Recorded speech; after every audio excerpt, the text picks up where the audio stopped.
Buenos días, amados hermanos. Vamos a empezar nuestro tiempo de estudio bíblico, encomendándonos al Señor. Dios del cielo, te alabamos y te damos gracias por darnos este día. Gracias por permitirnos una mañana tan rica como esta, Señor, muy fresca. Aunque para algunos hermanos desafortunada por síntomas de gripa que nos han estado dando, Dios, te pedimos buena salud para nuestra iglesia, Dios. Por favor, que la debilidad de este cuerpo caído no nos impida estar adorándote. Señor, te lo rogamos en el nombre de Jesús. Amén. Ok, querida iglesia, les invito a que empecemos a estudiar hoy con nuestro catecismo la incapacidad de obedecer. Ya terminamos los 10 mandamientos y precisamente después de haber terminado los 10 mandamientos, de aprender lo que Dios nos dice al respecto, ahora viene unas preguntas muy relacionadas con el asunto. Ya entendemos qué es lo que Dios demanda, ya sabemos cómo Dios quiere que nosotros vivamos. Esa pregunta nos recuerda que lastimosamente somos incapaces de obedecer los mandamientos de Dios. Eso es lo que hoy vamos a estar analizando. Pregunta 87 dice: ¿puede algún hombre guardar perfectamente los mandamientos de Dios? Otra vez, después de haber estudiado los mandamientos, entonces, ¿puede algún hombre guardarlos? Respuesta: desde la caída, ningún simple hombre es capaz de guardar perfectamente los mandamientos de Dios en esta vida, sino que diariamente los quebranta en pensamiento, palabra y obra. Desde la caída. Ahí nos pone en contexto en esta respuesta muy acertada, debido a que no podemos, desde la caída. Ningún hombre, nadie en lo absoluto, puede guardar perfectamente los mandamientos de Dios, hace una interesante cláusula, en esta vida, sino que siempre, diariamente los quebrantamos. Dice 3 aspectos: pensamiento, palabra y obra. Vamos a analizar cada una, vamos a analizar esta enseñanza más detenidamente. Ok, lo importante que tenemos aquí, se nos está enseñando la doctrina de la depravación total. O sea, la incapacidad de obedecer, o también incapacidad moral, es lo mismo o está totalmente relacionado con la depravación total. Dice Eclesiastés 7:20: ciertamente no hay hombre justo en la tierra que haga bien y nunca peque. No lo hay, no hay ningún hombre en esta tierra. Y primera de Juan 1:8 nos dice: si decimos que no tenemos pecado, nos engañamos a nosotros mismos y la verdad no está en nosotros. Es una gran mentira, y lo está diciendo el apóstol Juan, que nosotros no tenemos pecado. Por cierto, hermanos, avancé y no hice una pequeña aclaración en la forma de la clase. En los mandamientos estuvimos tratando los elementos teológicos y experienciales de cada pregunta mezclados. Ya desde aquí vamos otra vez a seguir con ese esquema que traíamos de primero la T de teología, luego la E de experiencia y finalmente la O de oración por cada una de las preguntas. Sé que algunos hermanos en sus devocionales, en sus tiempos familiares en casa, hacen el esquema tal cual. Entonces, para seguir aprovechando ese recurso, esa dinámica. Ok. Entonces, depravación total. Ningún hombre puede obedecer la ley de Dios. Siempre pecamos porque nuestro problema es un problema radical. El problema del pecado no es simplemente de actos. El problema del pecado es algo desde la raíz. Por eso también se llama esta doctrina corrupción radical, incapacidad de obedecer. No podemos obedecer perfectamente la ley del Señor. Número 2, tal incapacidad será solo en esta vida. Y me parece que es un elemento teológico que vale la pena mencionarlo. Nosotros, si bien no vamos a poder obedecer perfectamente la ley de Dios. Eso es algo solo de ahora, hermanos. Pero piensen, y definitivamente lo mismo caído que estamos no nos los deja imaginar muy bien, pero piensen ustedes cómo será en los nuevos cielos, nueva tierra, donde nunca vamos a desobedecer la ley de Dios. O sea, aquí desobedecemos, pero allá en la vida eterna nuestra obediencia será perfecta. Un tercer asunto teológico importante que tenemos aquí para considerar es que el pecado es un asunto de pensamiento, palabra y obra. Cuando hablamos del acto de pecado, de pecar, ya dije, el pecado es desde la raíz, pero cuando hablamos del acto de pecar, de yo fui un pecador, normalmente pensamos en el acto externo, en la obra, el tercero de estos tres, pero no pensamos muchas veces en las palabras, lo que se dice como un acto pecaminoso, y mucho menos pensamos en el pensamiento, lo que sin que nadie se dé cuenta, lo que yo maquino. No, yo no he pecado de adulterio, pero en mi mente me imagino un montón de cosas, eso es pecado. No, yo no he pecado de robo, yo no soy un ladrón, pero en mi mente he pensado un montón de cosas, eso es pecado. Vamos a ver, Génesis capítulo 6, versículo 5, si quieren vayan en sus Biblias. Génesis capítulo 6, versículo 5, para notar cómo el pecado es un asunto también de pensamiento.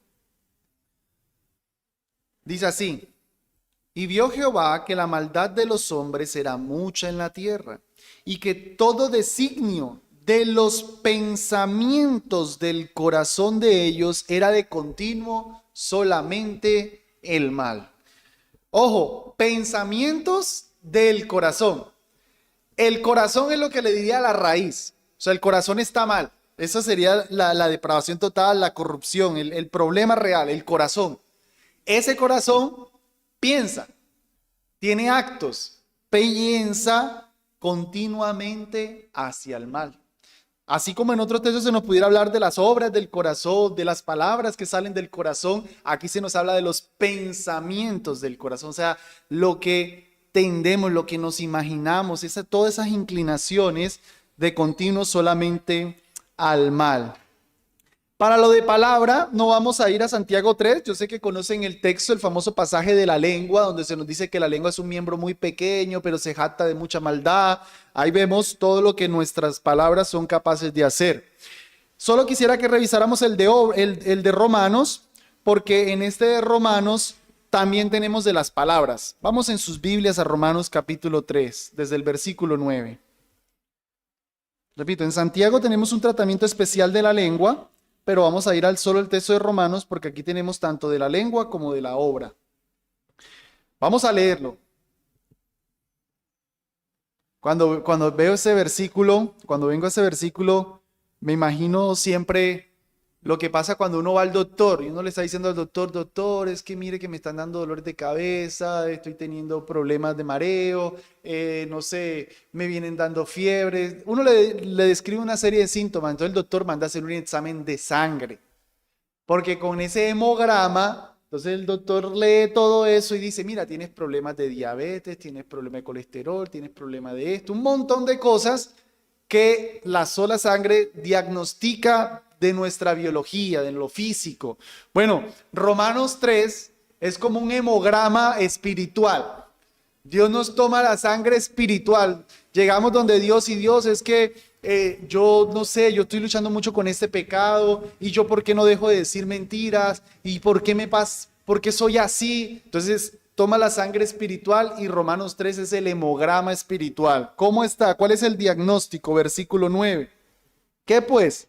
¿Somos mejores que ellos? En absoluto, porque ya hemos acusado a judíos y a gentiles que todos están bajo pecado. O sea que este hemograma es de todo el mundo.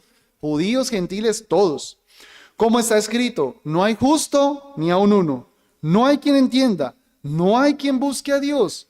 Todos se apartaron, a una fueron hechos inútiles. No hay quien haga lo bueno, no hay ni siquiera uno.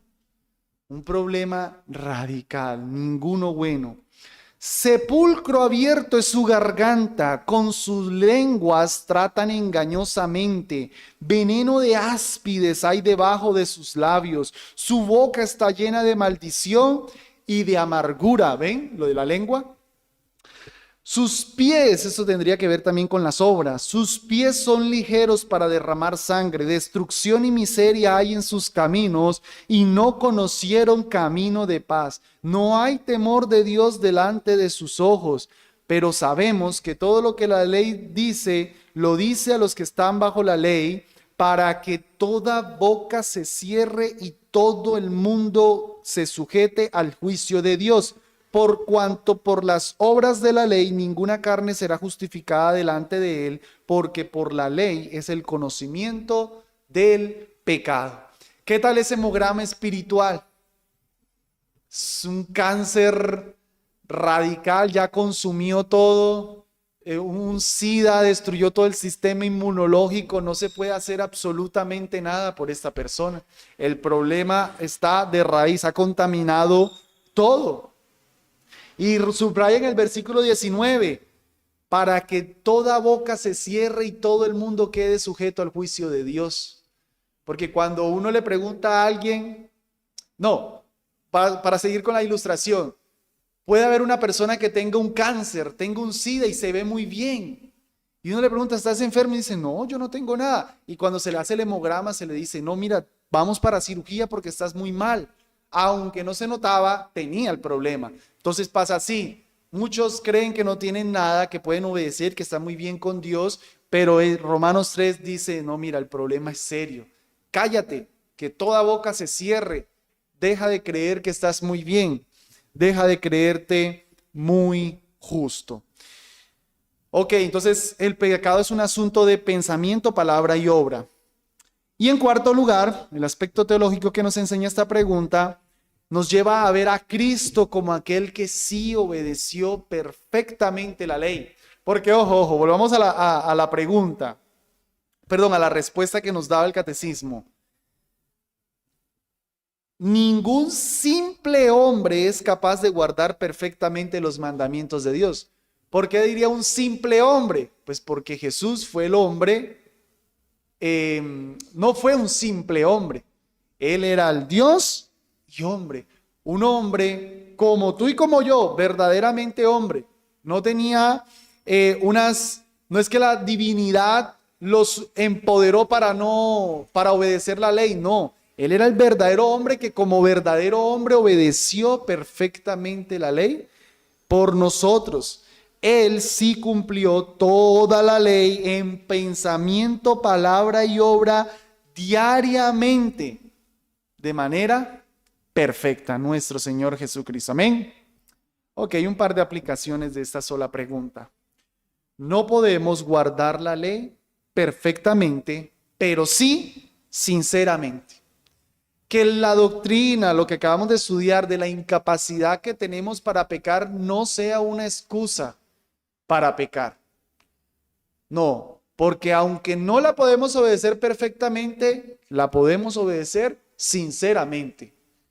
A ver, una persona no puede porque como es que mentir eso nunca puedo dejar de mentir, entonces darle rienda suelta a la mentira. No, porque hay momentos en los que uno no miente.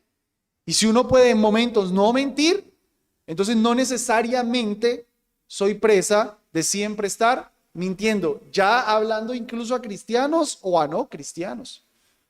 Repito, es incapacidad de obedecer, pero no estamos diciendo la obligatoriedad de desobedecer. La doctrina no se llama así. La doctrina simplemente dice, no es posible obedecer perfectamente la ley, pero sí sinceramente. Amados, eso nos ayuda mucho en la vida cristiana. Sí podemos obedecer al Señor, aunque la obediencia no sea perfecta, pero como dice el dicho, lo excelente es enemigo de lo bueno, que porque mi obediencia no sea excelente, entonces tampoco sea una buena obediencia. No. Qué pesar que no llego a la excelencia, pero si puedo tener una obediencia buena, tendré la buena. Pero no porque yo no soy el perfecto, porque nunca logro hacer todo bien, porque vuelvo y caigo, entonces yo mejor me entrego al pecado. No, Eso sería lo excelente, volverlo enemigo de lo bueno. No, lo excelente no se reemplaza con lo malo. Si no llego a lo excelente, por lo menos llegué a lo bueno. Así es como debemos vivir nuestra vida cristiana. Sabemos no podemos ser perfectos, sí, no lo sabemos que no podemos, pero podemos tener una obediencia sincera, que de verdad luchamos por agradar a nuestro Señor. Y dos, Dios nos llama a la constante confesión de pecados. Ya que la obediencia no es perfecta, ¿cuál es la provisión que el Señor nos ha dado?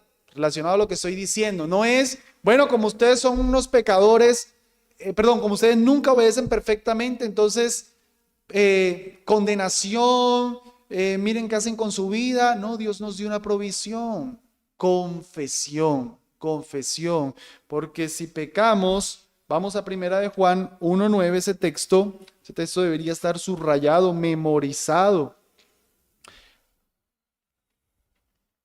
Porque si pecamos, tenemos siempre la disposición de perdón de parte de nuestro Señor. Primera de Juan 1:9 dice: si confesamos nuestros pecados, Él es fiel y justo para perdonarnos los pecados y limpiarnos de toda maldad. Noten, el versículo 8. Si decimos que no tenemos pecado, nos engañamos a nosotros mismos y la verdad no está en nosotros. O sea, la incapacidad que hablamos ahorita. Decir que yo no peco, eso es mentira. Versículo 10, saltemos al 10. Si decimos que no hemos pecado, lo hacemos a él mentiroso y la palabra no está en nosotros. O sea, el versículo 8 nos dice, no podemos obedecer. El versículo 10 nos dice, no podemos obedecer. Y en el medio de los dos, si confesamos nuestros pecados, Él es fiel y justo para perdonarnos. En dos textos, rodeados de dos textos que dicen, tú no puedes obedecer, confesemos los pecados. Ese es lo que el Señor nos da. Confesar lo que hacemos. Él nos limpia, Él nos perdona para que volvamos a intentarlo.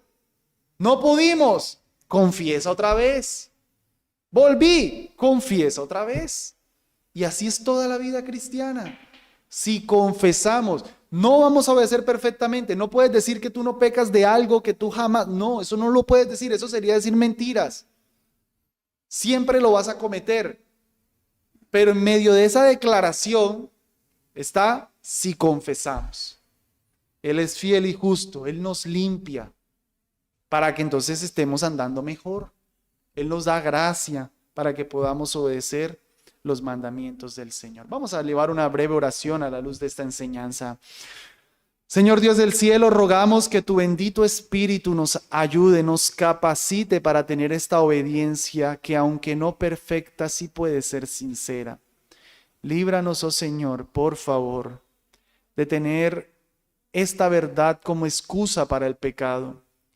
Señor, líbranos de pensar que porque estamos caídos, porque estamos en un mundo caído, nosotros no podemos obedecerte y rendirnos, Señor, cual paganos. Tenemos de tu Espíritu y que tu Espíritu nos capacite, Señor, para andar en obediencia a ti.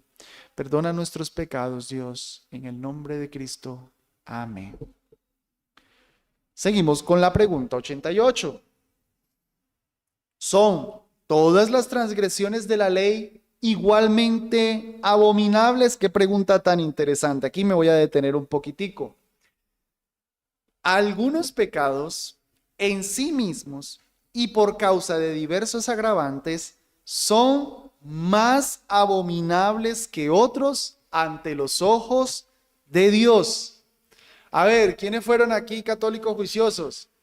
¿Cómo se llama eso en el catolicismo romano? ¿Cómo le llamaría un católico a esto? Bien, leves y graves, más técnica, hermana, más del clero, a ver. Ah, muy bien, pecados veniales y pecados mortales, así. Esto pareciera, ya voy a decir que no es lo mismo, pero más o menos es lo que por allá se le llamaba así. Bueno, primera aclaración, esto no es lo mismo que los pecados veniales y mortales del catolicismo romano. No es lo mismo, se parece, pero no es lo mismo. Porque ¿Qué decía qué dice el catolicismo romano respecto del pecado venial y el pecado mortal? Que el pecado mortal es un pecado que te quita la gracia, que tú necesitas luego hacer obras, sacramentalismo, o sea, participar de la misa, ir a donde el Padre, etcétera, para que el pecado te sea perdonado. No puede ser solo con confesión, no, tiene que ser con todo ese sistema sacramental. El pecado venial es un pecado que no te quita la gracia santificante. De hecho, tanto ni confesión. Mejor si confiesas, pero tanto ni confesión porque es algo venial, no es dañino. Es algo casi que inofensivo. No necesitas ir donde el cura, no necesitas sacramentos, tranquilo, no es tan grave. Eso no es correcto. Bueno, por todo el tema de la sacramentología principalmente, pero también, número 2, porque todo pecado es abominable y mortal. Todo pecado es mortal. Todos mandan al infierno.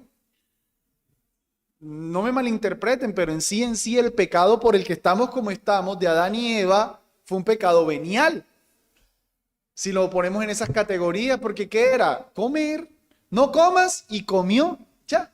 El mundo no está como está porque Adán adulteró, Adán cometió una idolatría, Adán mató a Eva. No, simplemente porque Dios dijo no comas y comieron. Ahora, les decía que no me malinterpreten porque obviamente eso es un pacto y había cosas más serias ahí, pero si lo vemos solo como humanos, pues fue un pecado sencillo.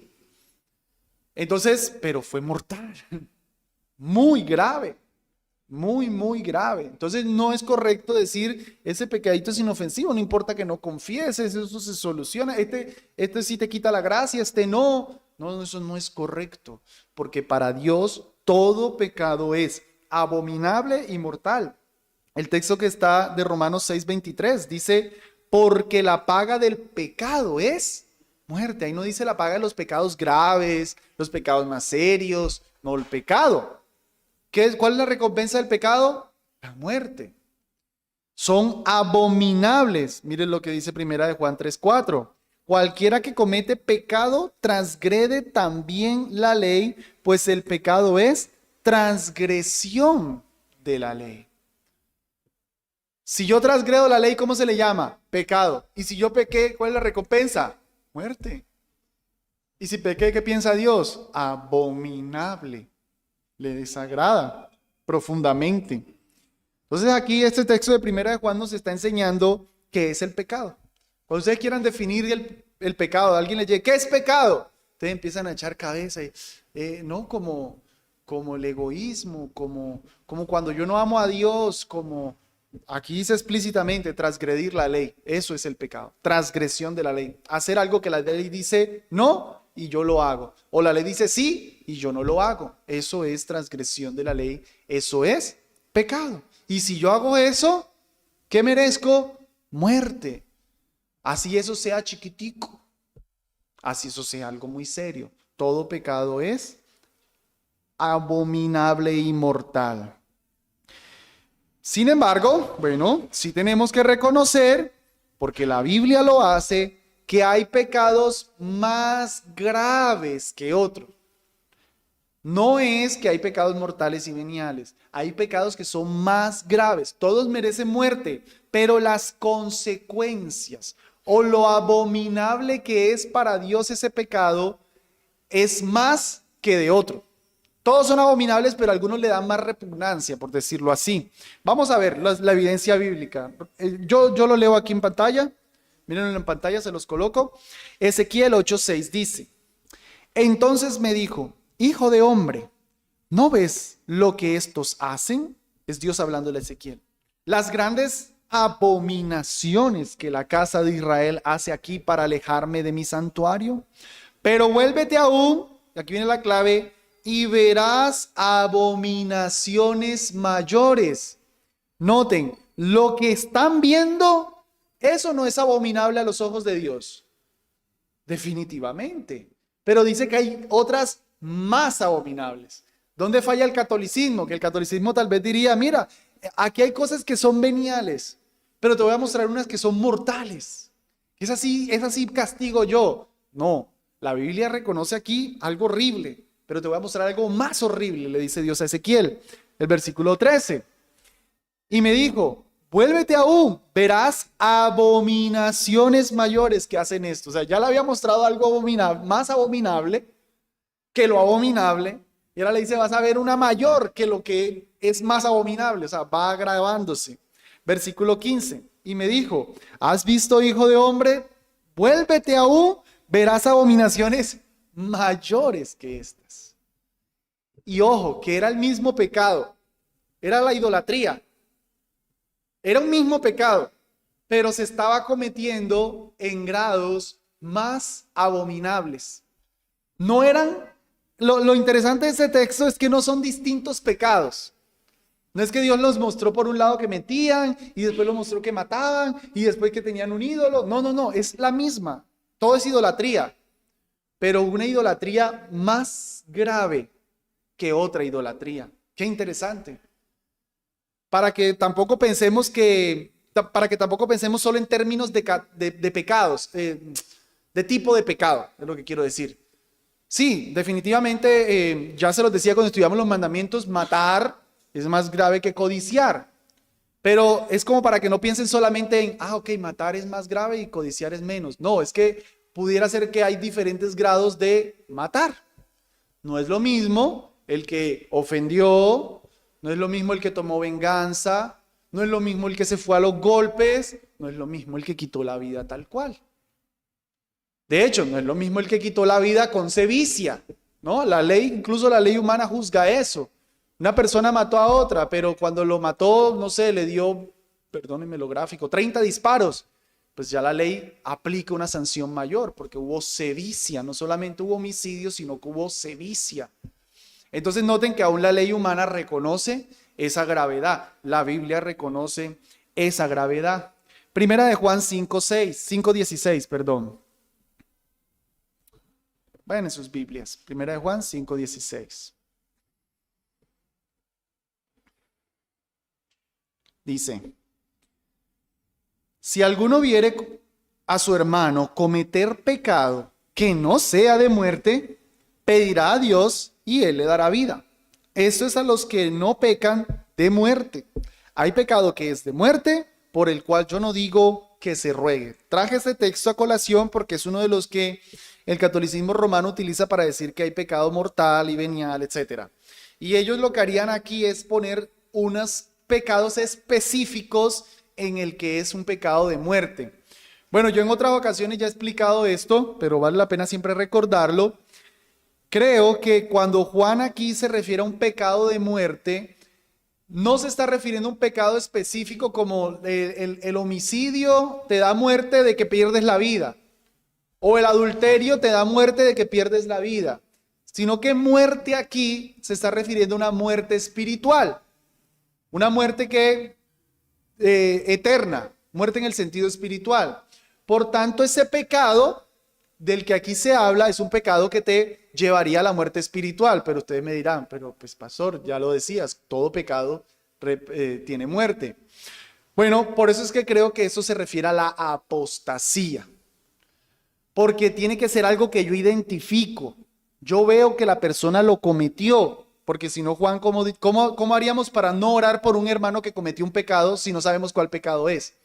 Es decir, la interpretación que dice que eso se refiere a pecado específico no puede ser porque no es cierto que hay un pecado que tal cual te lleva a la muerte física. Los que interpretan el pasaje como que se refiere a una vida de pecado que te lleva a la muerte física, pues no puede ser porque entonces, ¿cómo sé yo que no puedo orar más? Es decir, alguien está en pecado, se fue de esta iglesia y está en pecado y lo vemos que anda por ahí mujereando y emborrachándose. Seguramente que lo que vamos a hacer es orar por la persona. Y puede ser que la persona vuelve, pero ¿cómo sé yo que cometió o no cometió el pecado de muerte? No, queda muy subjetivo. Tiene que ser algo que yo sé que lo cometió. Y lo único que sé que alguien puede cometer y lo va a llevar a la muerte eterna, no muerte física, muerte eterna, porque es lo que está alrededor del pasaje, es la apostasía. Ahí sí veo Es alguien que estaba con nosotros, andaba con nosotros, pero salió de nosotros para que se manifestara que no todos son de nosotros. Lo mismo que sería el pecado imperdonable de Mateo 12, o lo mismo que sería el de Hebreos capítulo 6, la apostasía de los que disfrutaron de los dones espirituales, del poder del siglo venidero, estuvieron con nosotros y recayeron. Es imposible que sean renovados para arrepentimiento, crucificando de nuevo para sí mismo al Señor Jesucristo y exponiéndole a vituperios. Ya una persona que se aleja del Señor, profesando fe, se bautizó y luego se aleja del Señor, blasfema del Señor, eso sería apostasía, ese sería el pecado de muerte del que se nos habla aquí. Y el texto de 2 de Pedro 2:20, vamos a buscarlo en nuestras Biblias, para notar lo de la gravedad del pecado, muy relacionado a lo que acabé de decir de la apostasía. 2 de Pedro 2:20 dice: ciertamente, si habiéndose ellos apartado de las contaminaciones del mundo por el conocimiento del Señor y Salvador Jesucristo, otra vez enredándose en ellas son vencidos, su estado último viene a ser peor que el primero, porque mejor les hubiera sido no haber conocido el camino de la justicia que, después de haberlo conocido, volverse atrás del santo mandamiento que les fue dado. Pero les ha acontecido lo del proverbio verdadero: el perro vuelve a su vómito y la puerca lavada a revolcarse en el cieno. Habla de apostasía. ¿Notan cómo dice? Mejor, más grave. Mejor les hubiera sido no haber conocido el camino de justicia. Es un pecado más grave apartarse del Señor después de haberse bautizado que nunca haber conocido al Señor. Así es más grave la apostasía que el que no cree simplemente porque pues anda por ahí rechazando el evangelio y ya. Pero la apostasía es más grave. Y dice Pedro al final aquí: el perro vuelve al vómito. Era un perro. Siempre fue un perro, pero andaba en las ovejas, pero era perro. Andaba entre las ovejas, ya no le gustó los pasticos y volvió a su vómito. Siempre fue un cerdo, andaba con las ovejitas, pero se vio muy limpio y le fastidió y volvió a su cieno. Ojo, no es la oveja vuelve al vómito y la oveja vuelve al cieno. No, el perro, el cerdo, siempre fue eso. Parecía, profesó, se bautizó. Es más, fue pastor, pero volvió al vómito donde siempre perteneció, a lo que siempre le gustó. Su naturaleza nunca fue cambiada y ese pecado es mayor. Entonces, mis hermanos, ¿qué enseñanzas, qué aplicaciones nos deja esto? Que nos importe más cómo ve Dios el pecado que el mundo. Que nos importe más cómo ve Dios el pecado que el mundo. ¿Qué es lo que quiero decir esto? Ya sabemos, lo aprendimos. Dios ve más grave algunos pecados que otros. El mundo, ¿no? Incluso hay cosas que para Dios son más abominables, son muy abominables, que el mundo las aplaude. Y si el mundo las aplaude, no debe ser ese el estándar de nosotros. No, pues el mundo, no, a mí no me meten a prisión por esto. A mí antes me aplauden por esto. No, pero ¿qué dice Dios? ¿Cómo ve Dios el pecado? Hay pecados que son más graves para Él que otros, más serios que otros. Eso es lo que me debe importar. Cuando escribí eso y en esta semana vi por ahí un video de Juan Manuel Vaz sobre... de hecho estuve buscándolo y no lo encontré, donde él comentaba de una mujer que subió un video de vestirse decoroso en traje de baño en una playa, una cristiana. Estuve buscando el video original para verlo, pero bueno, solo tomando el título refuerza mi punto aquí, ilustra el punto que quiero decir aquí. A ver, para el mundo una mujer en bikini es lo correcto, es lo plausible, es lo moral. Pero para Dios, no. A Dios no le agrada la desnudez, no, eso sería inmoralidad sexual. Entonces, aunque el mundo lo aplauda, aunque el mundo lo vea bien, no. ¿Qué piensa Dios de este pecado? ¿Lo abomina o no? Lo abomina. No como el mundo lo vea, sino como Dios lo vea. Y Dios, segundo lugar, nos llama a ser santos en todo. En todo, mis hermanos. Dios quiere que seamos santos en todo. Entonces la enseñanza de que hay pecados más graves no nos debe llevar a pensar, ok, no es tan grave la codicia, no es tan grave esta mentirita blanca, voy a cometerlo. Es más, hasta el mundo lo ve bien. No, hermanos, Dios nos llama a ser santos en toda nuestra manera de vivir. Porque como aquel que os llamó es santo, sed también vosotros santos en toda manera de vivir. Otra vez, así como la incapacidad de pecar no nos debe llevar a, ok, yo no puedo obedecer ni modo, pues desobedezcamos. No. No podemos obedecer perfectamente, pero sí sinceramente.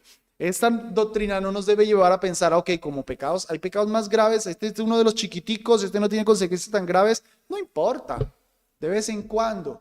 No, porque Dios quiere santidad en todo.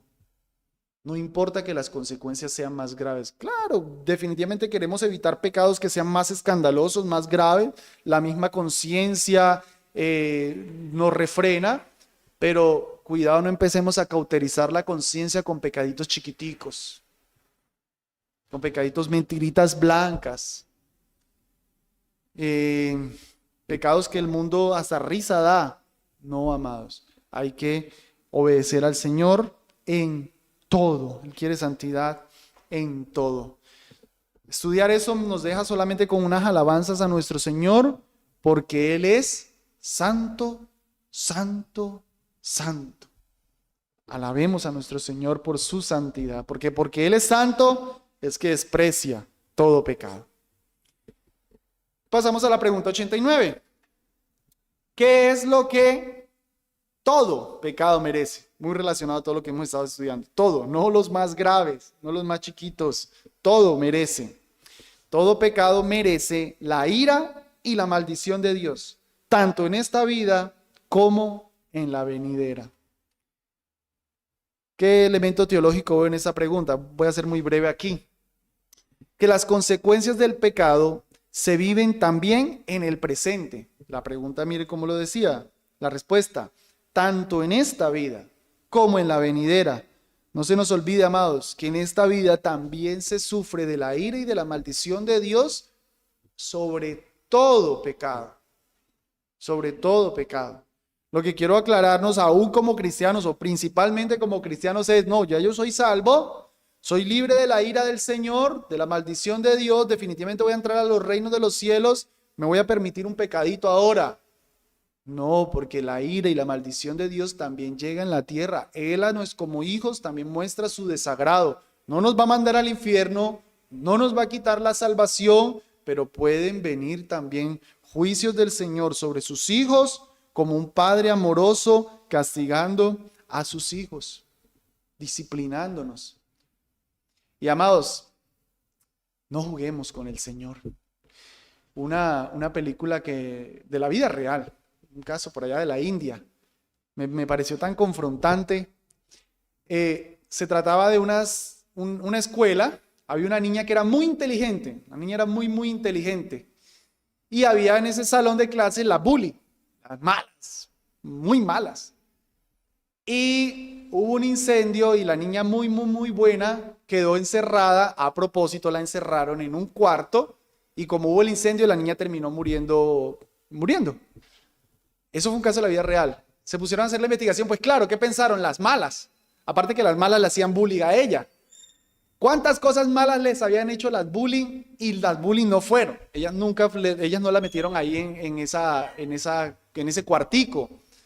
Fue la mejor amiga de ella, que era una niña buena, que era una niña que nunca había hecho eso, nunca le había hecho una maldad a su amiga, pero por un tema de envidia le hizo una maldad, no fue una broma, fue una maldad. Y justo terminó matando a su amiga. Y obviamente todos los temas legales que le pasaron. Y yo reflexionaba con esa enseñanza y decía, pues parece hasta injusto. O sea, ¿cuántas maldades no hacen las bullying, las malas? Y una buena hizo una maldad y tremendas consecuencias que se le vinieron. Hermanos, no pensemos que porque hay gente que hace un montón de cosas malas y no les pasa nada, cuando nosotros hagamos una cosita chiquitica, tal vez no nos pase nada. ¿Quién sabe si el Señor en su justicia quiera con una cosita chiquitica que nosotros hagamos traer una gran reprimenda? Mejor no jugar con el Señor, ser obedientes. Más o menos como lo que le pasó a Moisés, aunque de fondo no fue algo sencillito, pero estaba la nación de Israel muy desobedientes. ¿Qué por qué nos trajiste aquí a morir de sed? Tomen agua. ¿Qué por qué nos trajiste aquí a morir de hambre? Tomen maná. ¿Qué por qué nos mandaste aquí con aguas amargas? Tómenselas en dulce, etcétera. Un pueblo súper desobediente. Moisés, háblale a la roca. Golpeó la roca, ya no entras a la tierra porque yo te dije háblale y tú la golpeaste. Y uno diría, wow, qué duro el Señor, qué injusto. Qué de los otros tan malos. Y ese pecadito de Moisés, ¿no? Pues de fondo había algo serio porque la roca representaba a Cristo, se alteró, fue grosero, se puso como si él fuera el que les daba agua, el gran Moisés, y no pudo entrar a la tierra prometida. Aunque los otros desobedientes sí entraron, aunque los otros desobedientes sí, pero a Moisés no. Ese fue el pasaje, ¿saben? Ese fue el pasaje con el que yo conocí del Señor. Como que yo entendí, el Señor se toma así las cosas de serio. Un pecado, pues yo lo entendía pequeño. Yo recuerdo que para ese tiempo, el Señor obra maravillosamente. Yo recuerdo que para ese tiempo yo estaba de líder en un campamento de jóvenes, pero no era líder espiritual, era simplemente que era el más grandote y para dirigirlos, para ser el capitán del equipo. Y yo lo pensé, el Espíritu Santo me hizo hacer esa conexión. Yo dije, si el Señor juzgó más duro a Moisés, entonces el Señor me va a juzgar más duro a mí. Y aunque yo sabía que yo no era ningún líder espiritual de ellos, pues sí entendía, sea lo que sea, ellos van a ver mis pecados y por mis pecados voy a ser más juzgado. Y fue como el Señor quiso obrar en mi vida. Pero vemos, hermanos, o lo que les estoy diciendo es, no juguemos con el Señor. No pensemos que porque hay un pecador que no le pasa nada por un pecado, yo también. De hecho, suele pasar, es un error. Hay incluso aquí en la iglesia. Cierto hermano que esté haciendo un pecado, lleva una mala vida, qué sé yo. Y tú haces algo y yo te amonesto. Y luego, ¿cuál es el pensamiento? Pero si el otro, pero si aquel, pero si no se ha dado cuenta. Pero bueno, por eso es que hay que disciplinar todo pecado, ¿no? Para que no se suceda esa excusa. Pero mi amado, gloria a Dios que el Señor te está tratando a ti. Gloria al Señor que se dieron cuenta que tú tienes un pecado y te están corrigiendo. Los otros están sin corrección. Tal vez están sin corrección y no te has dado cuenta, pero gloria al Señor que te está tratando a ti. ¡Qué bueno! En esta iglesia se está pasando por alto la santidad de todo. El Señor parece que no está tratando con nadie, pero conmigo sí. ¡Qué bueno! Ese debería ser el pensamiento. No ¿por qué a él no? ¿Por qué a él no? ¿Por qué a mí sí? No, pues gloria al Señor que a ti el Señor te esté tratando. Y finalmente, esta enseñanza nos deja ver la justicia del Señor, que Dios, como un juez justo, dará lo que todo pecado merece. Porque hermanos, recuerden que, perdón un momentico. Sí, recuerden hermanos que la justicia es dar lo que se merece. Misericordia es no dar lo que se merece. Si yo peco y Dios me castiga, eso es justicia. Cuando vemos la misericordia hacia otros, pensamos, pero ¿por qué al otro? ¿Por qué a mí? No, pues es que es justicia. Finalmente no estás recibiendo algo que no merezcas. Todo pecado merece castigo. Si tú pecaste y recibiste castigo, estás recibiendo justicia. Dios nunca da injusticia. Entonces, justicia es dar lo que se merece. Misericordia es no dar lo que se merece. Tú mereces un castigo. Dios no te lo dio. Es misericordia. No es injusticia, es misericordia. La gracia es dar lo que no se merece. Te mereces castigo, no simplemente no se te dio el castigo, sino que antes se te dio un premio, por decirlo así. Se te dio un don. Eso es gracia y no debemos abusar de la gracia. Ok, aplicaciones. Bueno, aunque di un montón. Debemos refugiarnos en Cristo ante la ira y la maldición de Dios. Cristo, hermanos, es nuestro resguardo. Estamos entendiendo que el pecado trae ira, trae maldición, el pecado trae consecuencias. Si tú hoy pecas, el Señor te puede castigar de maneras diversas. ¿Qué vas a hacer? ¿Esperar, aguantarte, agarrarte ahí? Corre a Cristo. Acerquémonos pues confiadamente al trono de la gracia para alcanzar misericordia. Ahí está, Señor, no me des lo que me merezco. Y gracia para el oportuno socorro. O sea, para cuando vuelva a venir, Señor, ayúdame a no volverlo a hacer. Corres a Cristo para refugiarte en Él por tu desobediencia. Solo Cristo será nuestro refugio en el día final. Allá, amados, no valdrá decir que éramos reformados. Allá no valdrá decir que nos bautizamos, que éramos miembros, que ofrendamos. Allá lo único que va a valer es que Cristo Jesús haya pagado por nuestros pecados. Él es nuestra única garantía allá. Allá nada más nos garantizará estar en los nuevos cielos y nueva tierra. Ok, terminemos orando, alabando a nuestro Señor por su justicia y todo lo que hemos visto ahora. Señor del cielo, alabamos tu grande y poderoso nombre justo. Tú eres justo, Señor. Nadie hace justicia como tú. Aun cuando vemos tu justicia, Señor, sobre los injustos y cómo los castigas, aun cuando vemos tu misericordia sobre los que merecen tu castigo. Señor, nosotros vemos eso y a veces pensamos que está siendo injusto, que nosotros sí haríamos verdadera justicia, pero no vemos tu misericordia aún, la que has tenido para con nosotros mismos, porque desde niños, Señor, merecimos haber sido fulminados por nuestro pecado, pero tú nos has soportado y nos continúas soportando, para que podamos ver tus tratos y andar en tu buena voluntad. Ayúdanos, Dios, a andar como tú quieres. En el nombre de Cristo lo pedimos. Amén.